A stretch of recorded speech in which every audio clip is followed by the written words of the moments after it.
नमस्कार, मी संजय सोनवणे. भारताचा इतिहास हा प्रांतवादी, जातीयवादी, धर्मवादी आणि विशिष्ट विचारधारांच्या आहारी जाऊन लिहिला जात असल्यामुळे भारताला इतिहासच आहे की नाही हा खरा प्रश्न पडावा. एक तर बराचसा इतिहास दंतकथा, कल्पनात्मक, अस्मितात्मक आणि बऱ्याचदा आपल्या गौरवगाथा गाण्यासाठी लिहिला गेलेला आहे. शत्रूची निंदा करण्यासाठी लिहिला गेलेला आहे.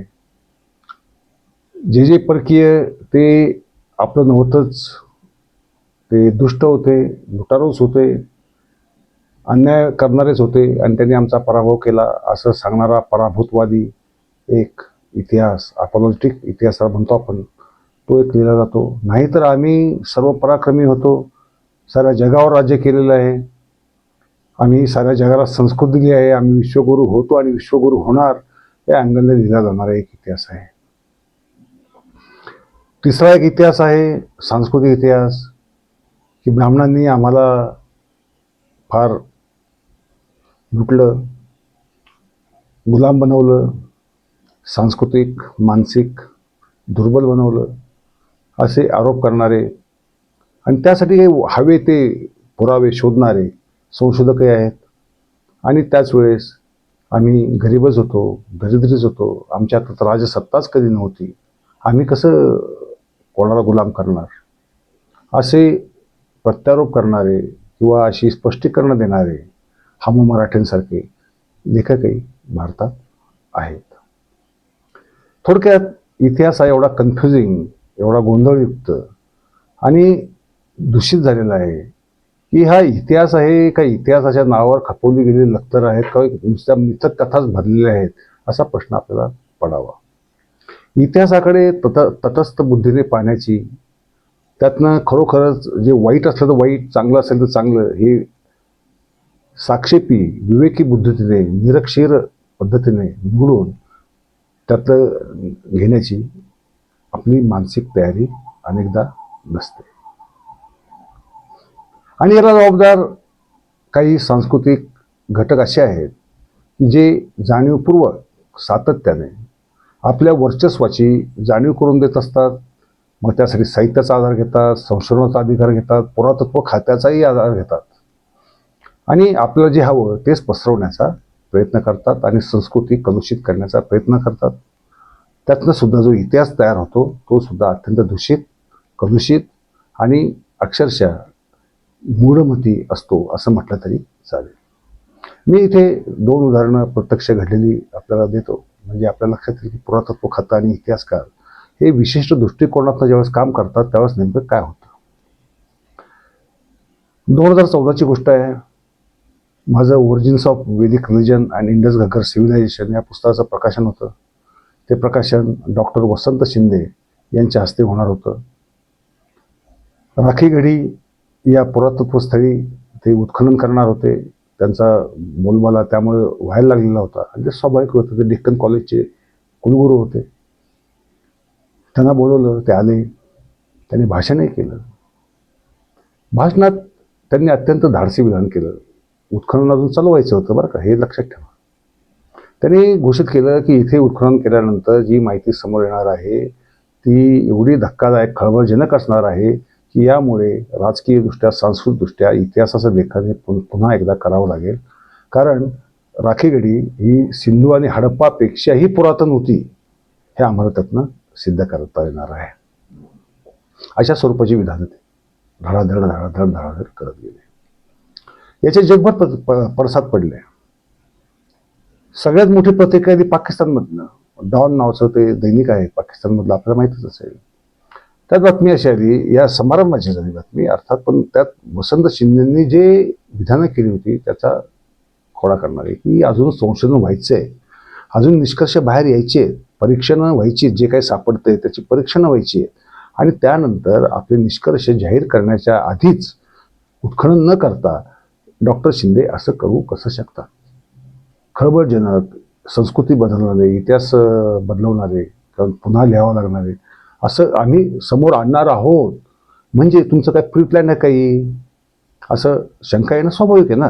कारण अजून तुम्हाला काही कामच झालेलं नाही. पुढे काय त्या जमिनीखाली काय आहे अजून तुम्हाला माहीत नाही. परंतु हे काही विधानं कर्जे थांबेनात. उत्खनन चालू झालं. काही सांगाडे सापडले, 11 किंवा 14 असे काहीतरी सापडले. त्या 11 सांगाड्यातली जनुक यांनी पहिल्यांदा तपासणीसाठी कोरियन लॅबला पाठवली. तिथून निष्कर्ष 1 वर्षाचा 2 वर्षात तरी येईनात.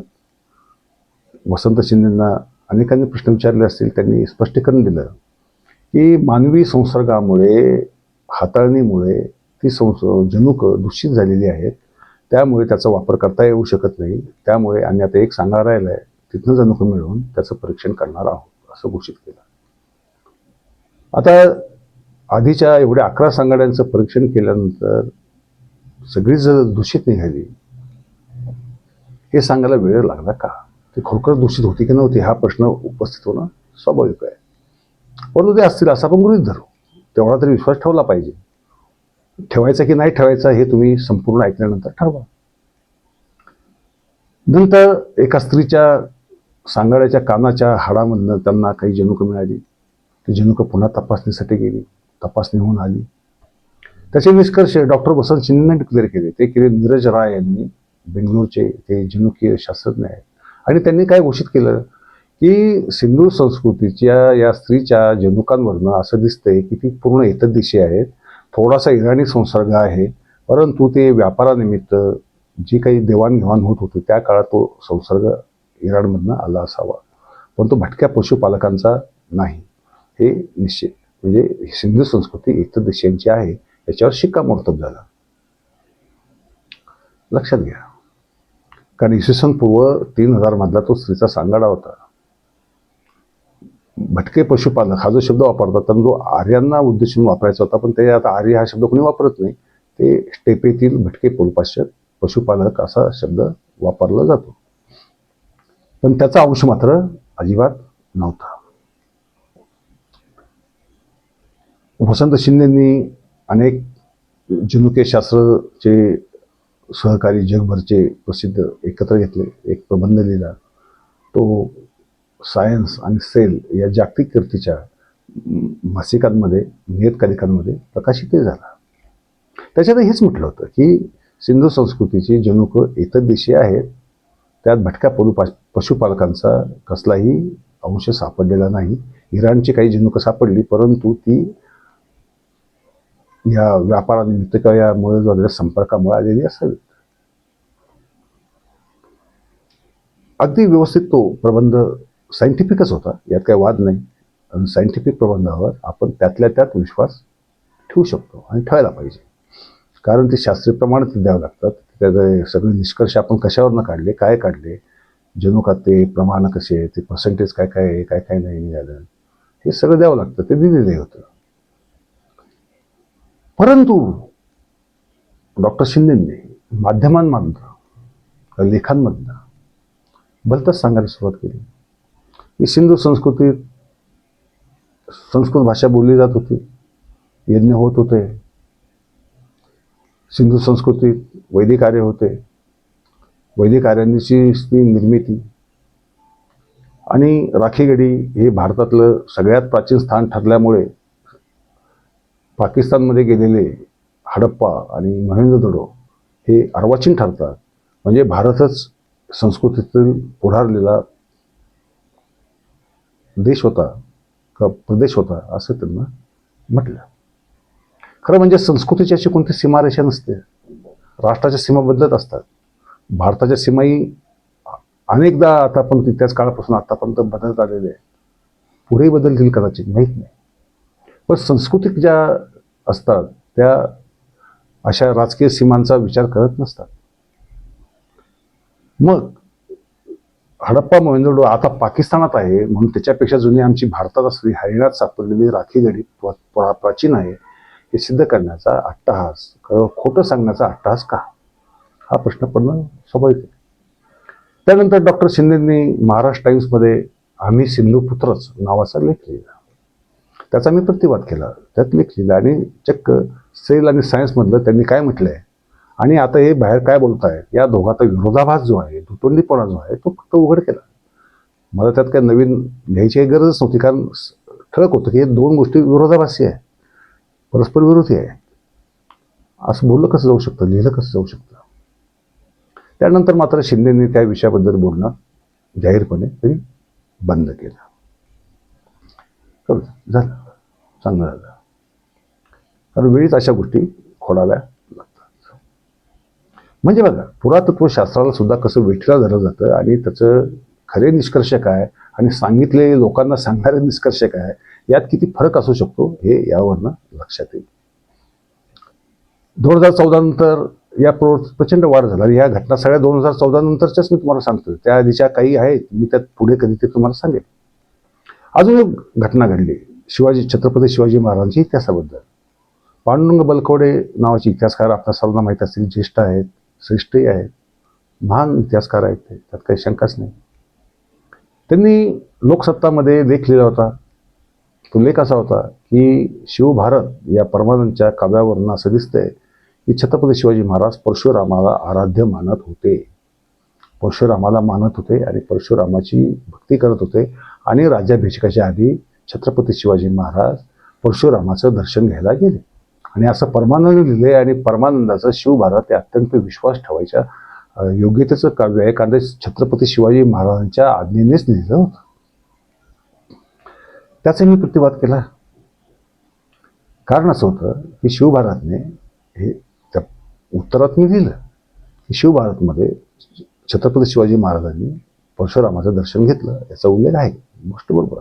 पण नुसता परशुरामच नाही, त्यांनी कोकणातल्या अनेक महत्त्वाच्या देवतांच्या मंदिरांना भेट दिली. तिथेही प्रत्येक ठिकाणी दर्शन घेतलं मनोभावे. आणि ते राज्याभिषेकासाठी रायगडावर परत आले. हे परमानंदानंच दिलेलं आहे. मग तुम्हाला फक्त परशुरामच कसा नेमका दिसला, परशुरामच आराध्य आहे असं कसं वाटलं. आणि तिसरी गोष्ट की शिवभारत विश्वसनीय आहे हे तुम्ही कशाच्या आधारे ठरवलं. कारण परमानंदाने शिवभारतमध्ये असं दिले की शिवाजी महाराजांनी अफजल खानाची जी हत्या केली ती भवानी तलवारीने डोक्यावर मस्तक तोडून नाही, मस्तकावर वार करून मारलं. आणि त्याच काळातला समकालीन शिवाजी महाराजांच्याच समकालीन आणि शिवाजी महाराजांसमोर ज्याने पोवाडा गायला होता त्या अज्ञानदासाने मात्र वेगळंच काहीतरी म्हटलंय. दोघांमध्ये काही ताळमेळ नाहीये.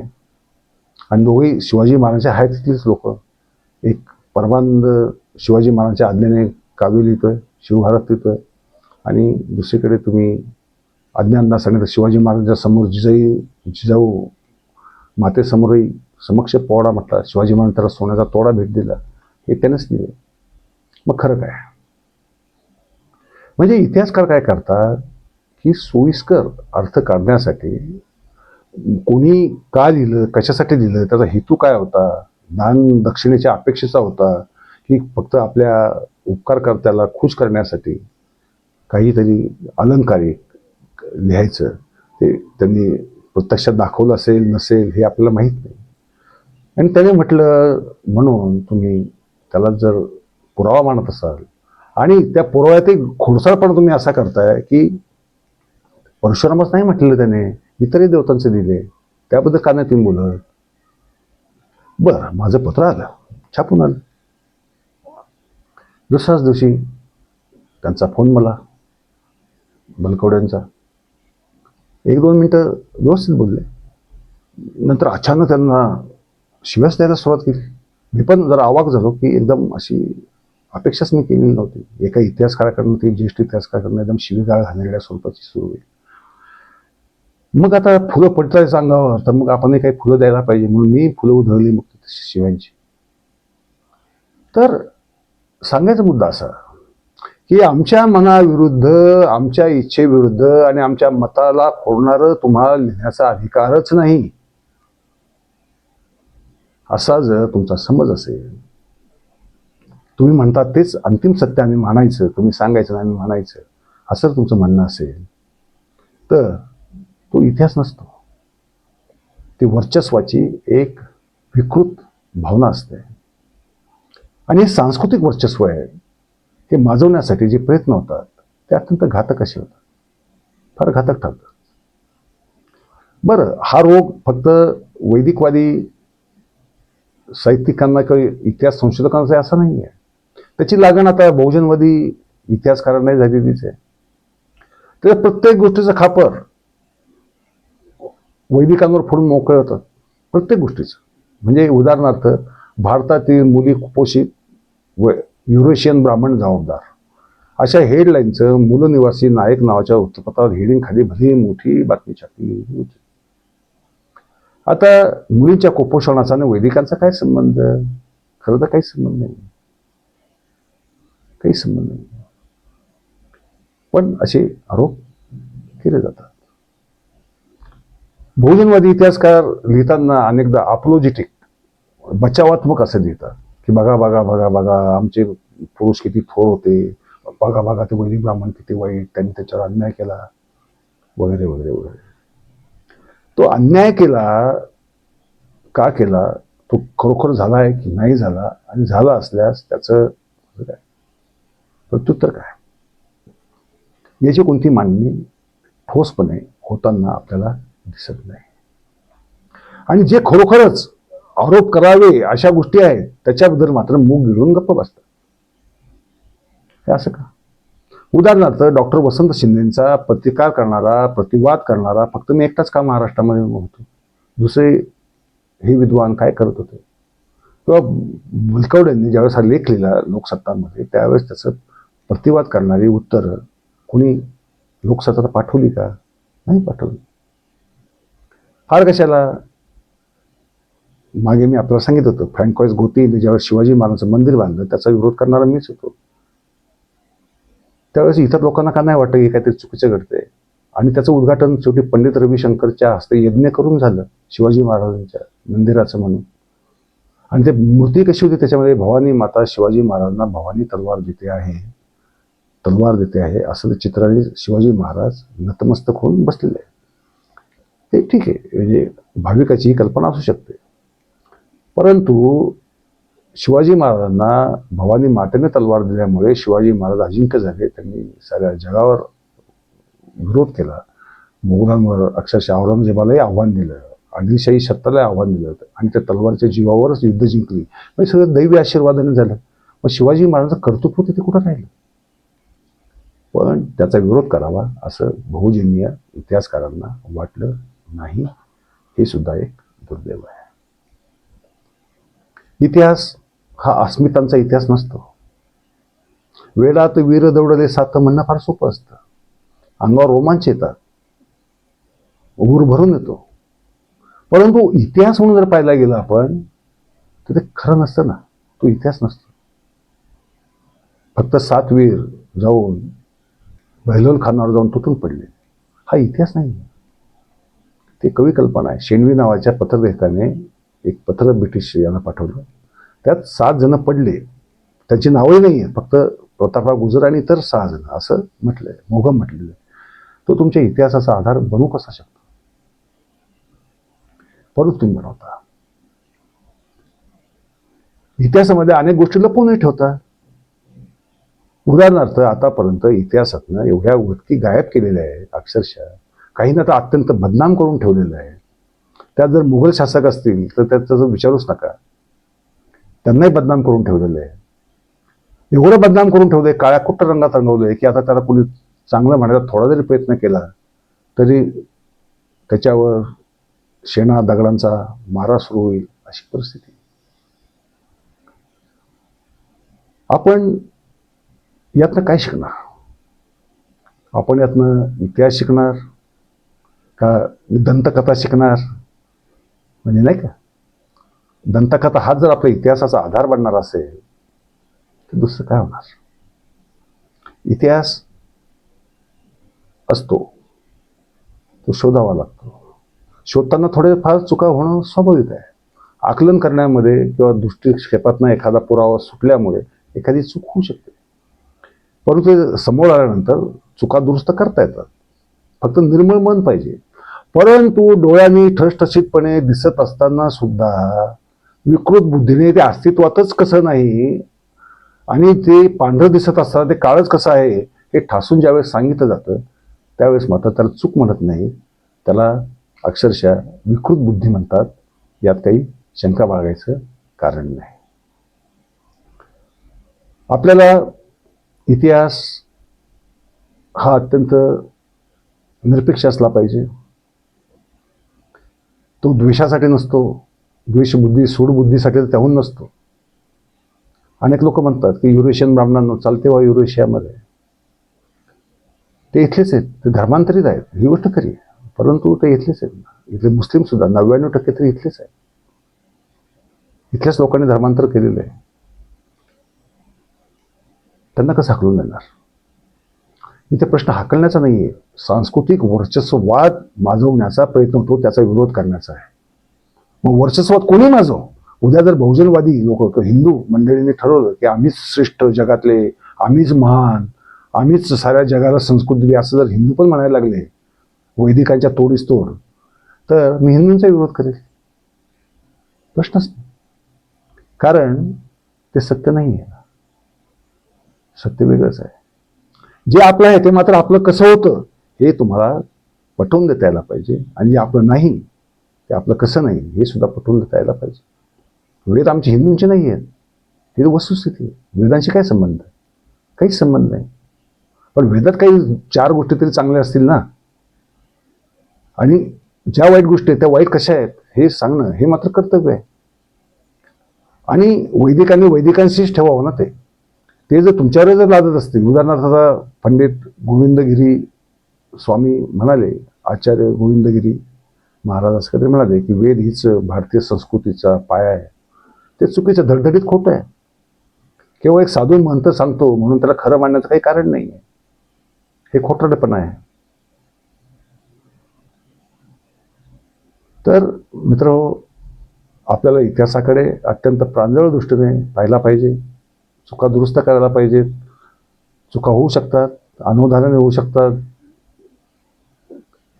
किंवा पुरावे समोर न आल्यामुळे होऊ शकतात.